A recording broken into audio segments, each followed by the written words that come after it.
something that just surprised the whole world. And if people would have known about it, it could have been stopped in place. It could have been stopped right where it came from, China. If we would have known about it, if they would have known about it.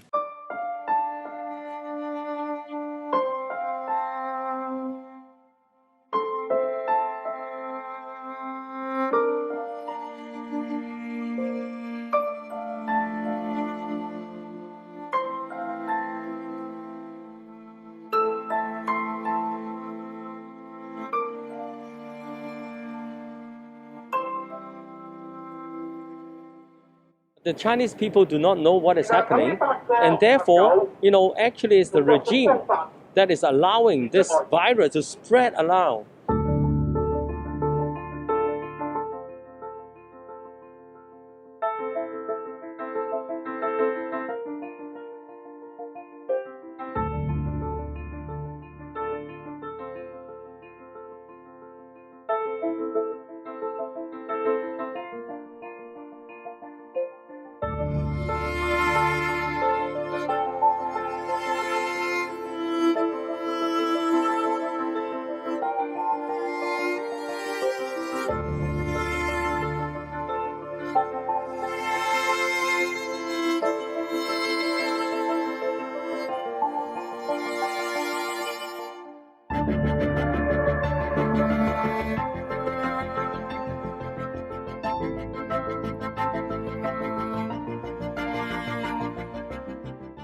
极期的这个 SARS 那个时候呢，那相比的话呢，传染性没那么强。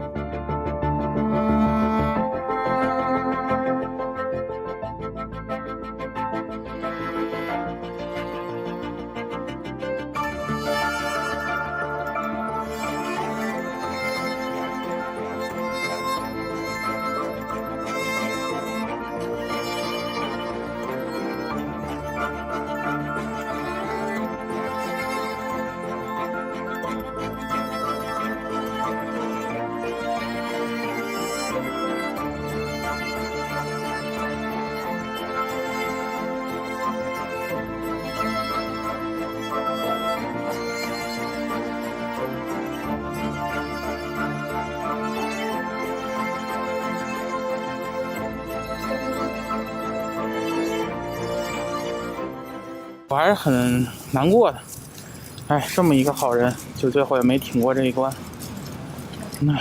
剩下的都是不能说的，也就不说了。我们知道他过世之后，心情比较沉重，因为他是为我们老百姓付出的生命，我们十分感激他，我们应该向他学习。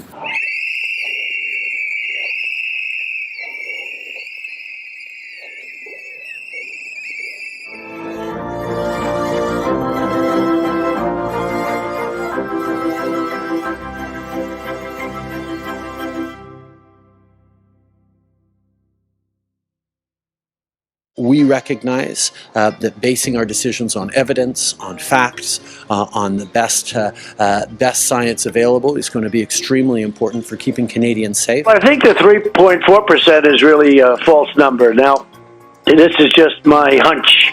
Decisions within Europe will always be made in a coordinated manner and based on scientific research.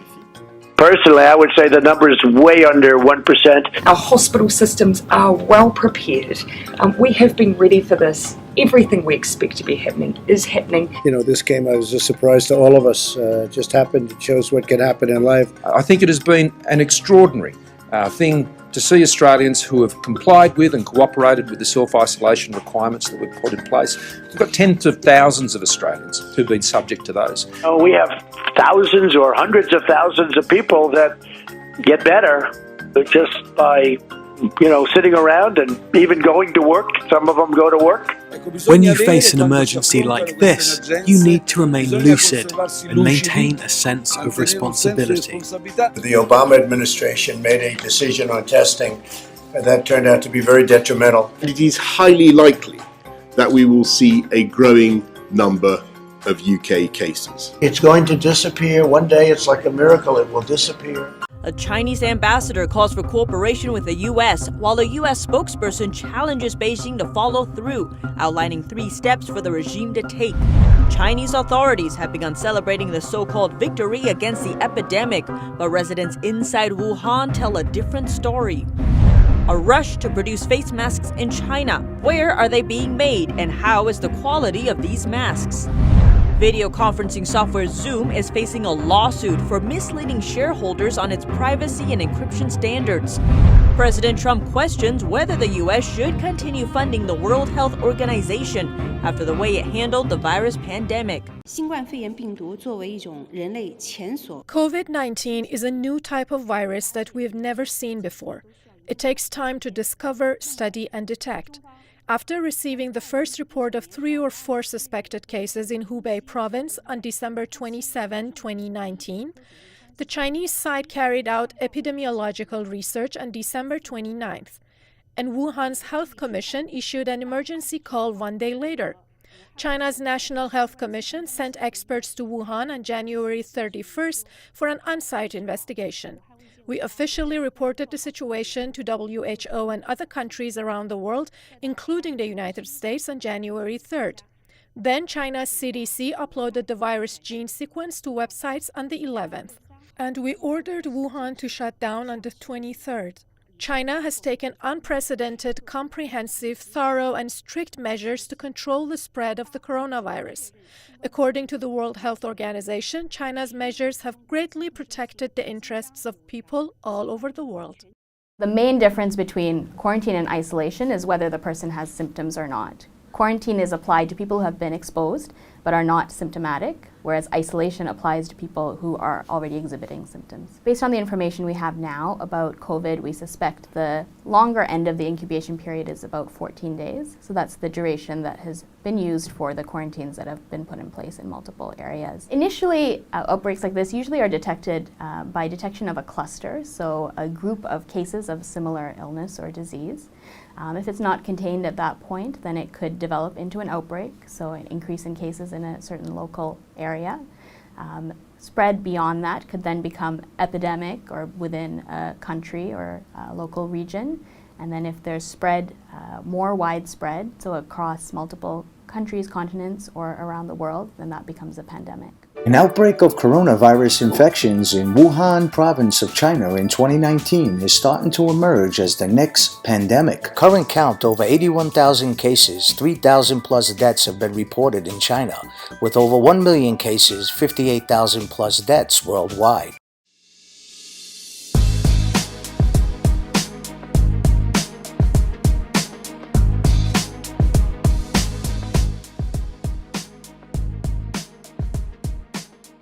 The alarming speed of transition is in part because the virus spreads through the air and by touch. This is SARS-CoV-2. It belongs to the family of coronaviruses named for the crown-like spikes on their surface. SARS-CoV-2 can cause COVID-19, a contagious viral infection that attacks primarily your throat and lungs. According to the World Health Organization China Joint Mission on COVID-19, as of February 20th, 80% of laboratory-confirmed cases were mild to moderate. 14% were severe, and 6% were critical. Just to be clear, a mild case of COVID-19 is not like a mild cold. The symptoms will still be pretty severe. Severe cases do need supplementary oxygen. Anything less than needing oxygen puts you in this category. The symptoms, treatments, and timelines of having the disease vary. So let's break down what having COVID-19 looks like day to day for each level of severity. It can take as few as 2 or as many as 14 days after being exposed to the novel coronavirus for the first symptom to develop. And once it enters into the body, many different things happen. And this is not unique to COVID-19, but it's kind of across the board of all viruses, where initially the virus can cause some damage locally to where it enters. And so if that's your nose, you may notice some symptoms such as a runny nose or a stuffy nose, or you may sneeze more frequently than usual. And over time, that virus may stop there or may continue down the respiratory tract and can enter into the lungs, where it can cause issues such as coughing. This is when it might feel like a cold or the common flu. Influenza is a specific type of infection caused by a specific virus. So that's usually an influenza A or influenza B virus. The cold, on the other hand, is caused by hundreds of different types of viruses. The main difference that you would notice is that influenza tends to cause what we call more systemic symptoms. So you are more likely to have fever, body aches and pains than you are with the cold, which tends to be usually just runny nose, sore throat, and possibly some cough. The best things that we recommend for people who have the common cold are to get plenty of rest, to drink plenty of fluids, and you can use kind of symptomatic relief methods in terms of ibuprofen or acetaminophen to help yourself feel better until your body's able to fight it off itself. Once you have a viral infection of any kind, there is an increased chance that you might develop a superimposed bacterial infection. So this can look like a few different things. Ear infections can be an example of that. Your risk of developing a bacterial sinusitis could go up, and your risk of developing pneumonia or a lung infection can go up as well. However, most commonly, the virus just runs its course and doesn't cause any long-term issues. The World Health Organization China Joint Mission saw that about 88% who had COVID-19 had a fever.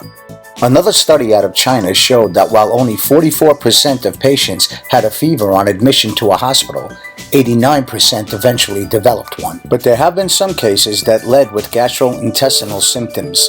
Diarrhea, nausea, vomiting, and/or abdominal discomfort may appear a couple of days before respiratory symptoms. This isn't the norm, though, because COVID-19 is a respiratory disease. That means for most patients, the virus will start and end in the lungs. In the early days, the virus invades lung cells. Specifically, this can damage the cilia, the hair life projections that move around to keep airwaves clear of mucus and debris.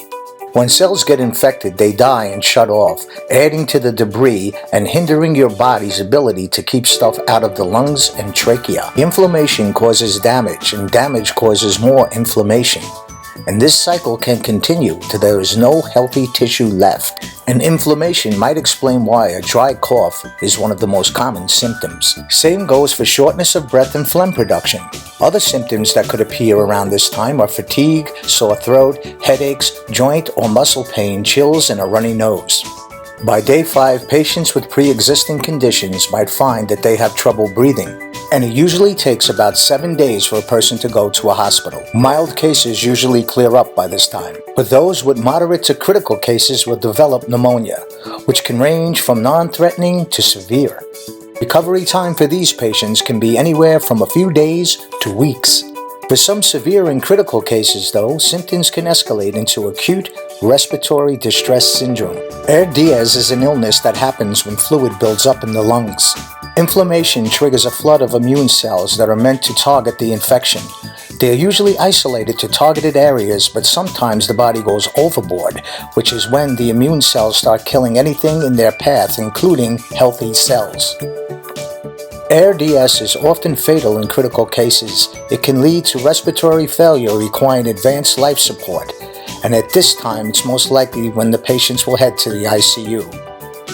ARDS treatment includes supplemental oxygen and mechanical ventilation. The goal is to get more oxygen into the bloodstream since the lungs can't.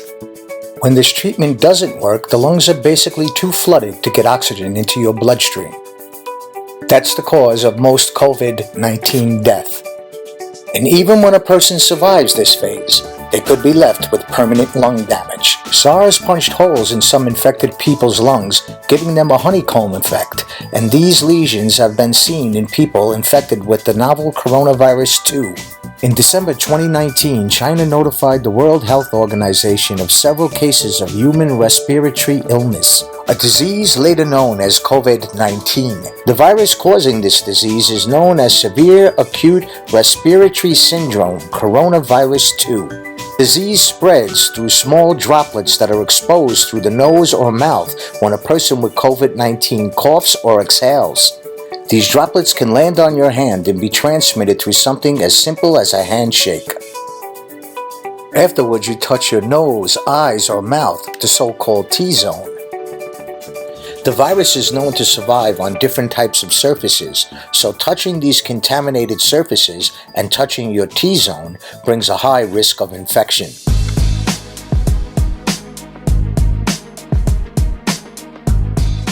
What we know so far, the coronavirus is spherical in shape and its genetic material is capsulated by different types of proteins. Some of the key structural ones are spike S proteins, the most prominent feature of coronaviruses from where they get their name. Then M, or membrane protein, and the so-called envelope protein.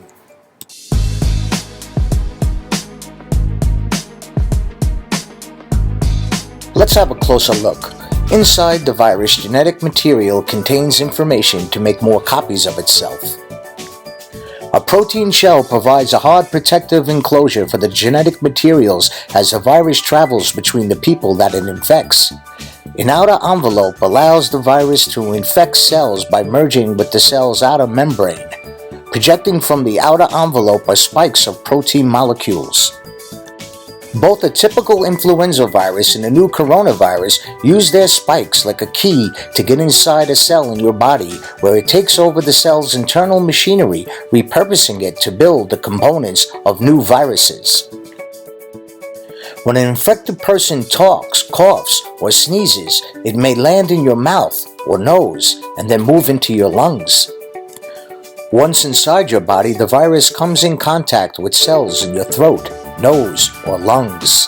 One spike on the virus inserts into a receptor molecule on your healthy cell membrane like a key in a lock. This action allows the virus to get into your cell. A typical flu virus would travel inside a sac made from your cell's membranes to your cell's nucleus that houses all its genetic material. The coronavirus, on the other hand, doesn't need to enter the host cell nucleus. It can directly access parts of the host cell called ribosomes. Ribosomes use genetic information from the virus to make viral proteins, such as the spike on the virus's surface. A packaging structure in your cell then carries the spikes in vesicles, which merge with your cell's outer layer, the cell membrane.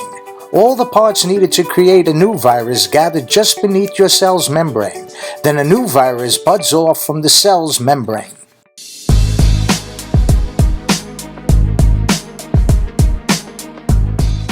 Usually when someone gets pneumonia, it's one part of the lung that gets the infection. That's what pneumonia is. It's an irritation infection of the lung tissue.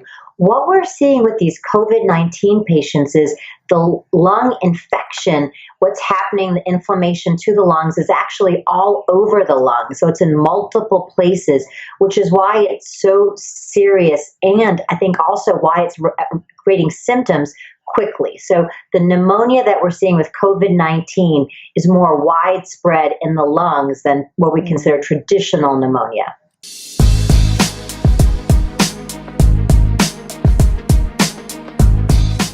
The question about the pneumonia vaccine that we've been getting asked is, whether or not it could protect you from complications of coronavirus. It's actually not clear. The data coming out of China and even some preliminary data coming out of Italy is that the virus does attack the lungs. It causes something called ARDS, acute respiratory distress syndrome. That is a manifestation of the virus itself. It's not like a secondary bacterial complication. Now, whether there could be secondary bacterial complications, my guess is probably. We don't have a lot of data. So certainly anybody over the age of, I think it's 65, needs to be getting their pneumonia vaccine, but that's general in respiratory season, period, not specific to the coronavirus. Whether you would develop these symptoms depends on a lot of factors, such as your age or if you already have an existing condition. While this all sounds scary, the push to develop a coronavirus vaccine is moving at high speed. Shares of biotech names higher today. That's after Regeneron said it's aiming to have a potential COVID-19 drug ready for clinical trials by early summer. Meg Terrell here with more. Meg. Hi, Sarah. Well, that's about 2 months faster than the previous timeline we saw from Regeneron, so it is encouraging news. The company is saying this morning they've isolated hundreds of antibodies that neutralize the novel coronavirus. The company now sorting through those antibodies, as well as antibodies derived from people who've recovered from COVID-19, to find the best two to make a cocktail for human testing. If it's successful, the medicine could be unique in that it could both prevent the infection and treat it, but it still needs to go through clinical trials to prove it's safe safe and effective, and that will take several months. But many experts point out Regeneron's done this effectively before in an outbreak scenario for Ebola, where its drug was shown in a clinical trial in the Democratic Republic of Congo to save lives. It's a race against time to develop a vaccine amid a pandemic. Each step in vaccine development usually takes months, if not years. An Ebola vaccine broke records by being ready in 5 years. The hope here is to develop one for the new coronavirus in a record-breaking 12 to 18 months. The virus that causes coronavirus disease is spreading in some of our communities. This disease, also known as COVID-19, is thought to spread mainly from person to person through respiratory droplets produced when an infected person coughs or sneezes.